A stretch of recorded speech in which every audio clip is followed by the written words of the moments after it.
Sir ये बताएं challenge क्या है? यानी ये तो ज़ाहिर है अब अगर हम पुराने आदाद शुमार देखें, अब के नंबर्स देखें, इसका मतलब है कि काम तो हुआ है और एग्जैक्टली वो एरियाज़ आइडेंटिफाई हुए हैं जहाँ प्रॉब्लम्स था।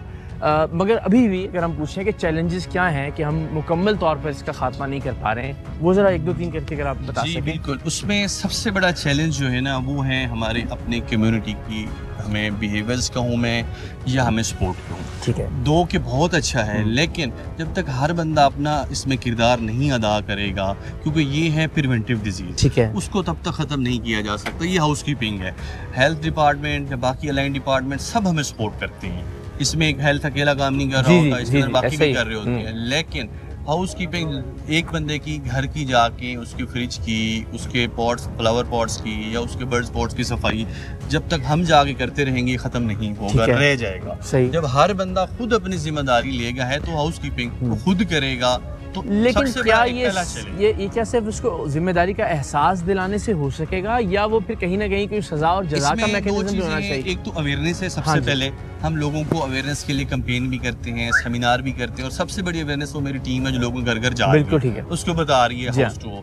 दूसरा, हमने ये देखा है जो चीज़ें जब हम पनिश करते हैं, FIR करते हैं अपने जो हॉटस्पॉट है उस पर, तो उस पर हमें बड़ा अच्छा रिस्पॉन्स लोगों का मिलता है, जिम्मेदारी फिक्स होती है, वो लार्वा वहाँ दोबारा रिपीट नहीं होता। घरों में लोगों का वो रिस्पॉन्स नहीं है, तो इस पर एक थिंकिंग है, सजेशन हमने भी दिए हैं, बाकी लोग भी दे रहे हैं कि हम घरों पर फाइन करें या फिर हम उन पर जिस तरह बाइक पे गुजार है, हेलमेट नहीं पहना हुआ, आपने भी बताया फाइन होता है, तो अगर किसी के घर से लार्वा निकला है, अभी तो हम स्टिकर लगा रहे हैं, तो या उस पर FIR होनी चाहिए या उस पर फाइन होना चाहिए, ताकि वो दूसरों की जिंदगियों का भी ख्याल रखे, अपने लिए भी और अपने घर वालों। यानी अगर मुझे डेंगू हुआ है तो मैं नहीं जानता कि वो किसके घर की लापरवाही की वजह से लार्वा बना था और अल्टीमेटली हम जो है ना वो महीना भर तकलीफ में रहे उसकी वजह से। और इसके अलावा मैं ये भी ऐड करूंगा, हर घर में ओल्ड एज के पेरेंट्स, लोगों के बुजुर्ग मौजूद हैं, ये उनके लिए और बच्चों के लिए बहुत लीथल है। बच्चों में इसका स्ट्रेन बहुत रिस्पॉन्स क्विकली करता है और लीथल करता है, और इसी तरह साथ साथ जो ब्लड प्रेशर और शुगर के मरीज जिनको कोमॉर्बिडिटीज है, उसको जो डेंगू होता है उसके लिए भी बहुत बड़ा ये एक लीथल और इसकी साबित होता है। बिल्कुल ठीक है साहब। अब जरा आप चूँकि ग्राउंड पे और मैं मज़ीद तफसील से पूछना चाहता हूँ, पोलियो के हवाले से बड़े चैलेंजेस हमें होते हैं। लोग वह एक तो बहुत सारी अफवाहें गर्दिश कर रही होती हैं, फिर घर में दाखिल होने के हवाले से भी बड़े लोगों के कंसर्न होते हैं।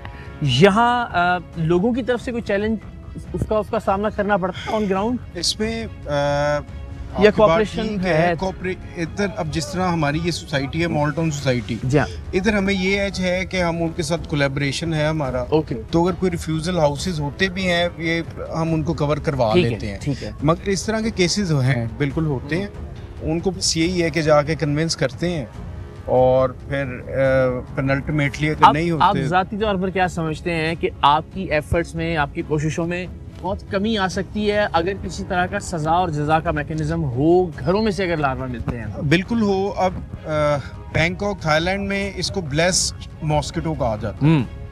वो क्यों कि जब सीजन ये शुरू होता है, लोग खुद कम्युनिटी जो है, जिस तरह सर की बात को मैं आगे करूँगा, बढ़ाऊंगा, ब्लेस्ड मॉस्किटो इस वजह से कहा जाता है, जब सीजन शुरू होता है लोग खुद ज्यादा अपने घरों की हाउस कीपिंग और सफाई करते हैं खुद, तो वो तो इसको एज ब्लेस्ड मॉस्किटो लेते हैं। मेरी भी एक ख्वाहिश इसकी वजह से जो है ना वो क्या हमारे घर की बेहतर सफाई हो जाती है, तो मेरी ये ख्वाहिश है और लोगों से इल्तिजा है कि अपने घरों की देखें, कोई किसी के घर की जाके सफाई कितनी कर सकता है। बाकी सजा और जजा का कोई मैकेनिज्म अब इतने साल हो गए हैं, अब बन जाना चाहिए। बिल्कुल ऐसा ही मेरा ख्याल है। अब तो हमने भी इतने सारे प्रोग्राम्स किए, इतनी सारी एफर्ट्स हुई, इतनी सारी कैंपेन्स चली, फिर भी अगर किसी घर से लार्वा मिलता है, नालायकी बरती जाती है, लापरवाही बरती जाती है, तो फिर यकीनन कहीं ना कहीं कुछ ना कुछ आपको सज़ा का कोई ना कोई एलिमेंट ज़रूर दाखिल करना पड़ेगा, ताकि ये सिलसिला यूं ही ना चलता रहे। ज़ाहिर इसका बहुत बड़ा एक बजट होगा, इस तरह से टीमें ग्राउंड पर मौजूद होती हैं, हर घर के अंदर जाती हैं, एक एफर्ट दरकार होती है।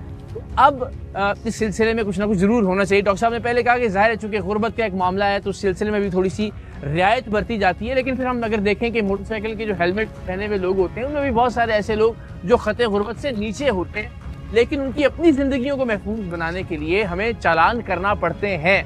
तो यहाँ भी हुकूमत से हमारी दरख्वास्त होगी कि ऐसा ज़रूर किया जाए। हम आपको ज़रा दिखाते हैं कि टीम्स काम कैसे करती हैं ग्राउंड के ऊपर। कुछ मामला तो आपने देखा, लेकिन इन एक्चुअल किस तरह से हमारी बहनें ये जो घर घर जाकर एक एक चीज़ को देखते हैं और फिर किस तरह से अगर वहाँ से लार्वा मिलता है उसको तल्फ करते हैं, ये मनाजिर भी ज़रा मुलाहिजा करें।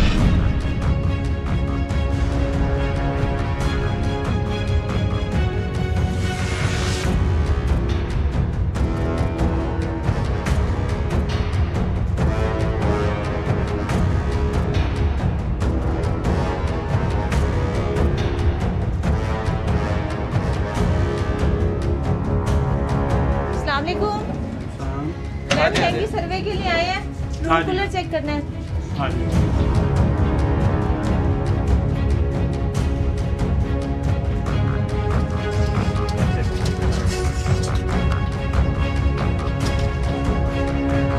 ये इसमें लार्वा है।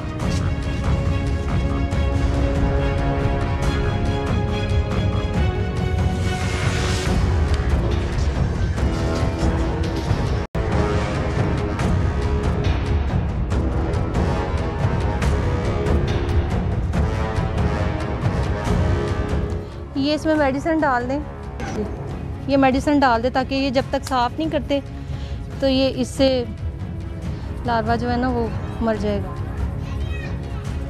अभी थोड़ी देर में हमारी टीम आएगी स्प्रे के लिए, आप प्लीज़ सारे घर में स्प्रे करवा लीजिए और कहीं कोशिश करें कि पानी ऐसे जमा ना हो, इसको साफ़ कर दे अभी प्लीज़। सर ये पम्पलेट ले लें, इस पर सारी आगाही और एहतियात है जो आपने अपने घर में देखना है। शुक्रिया मैम, अल्लाह हाफिज़।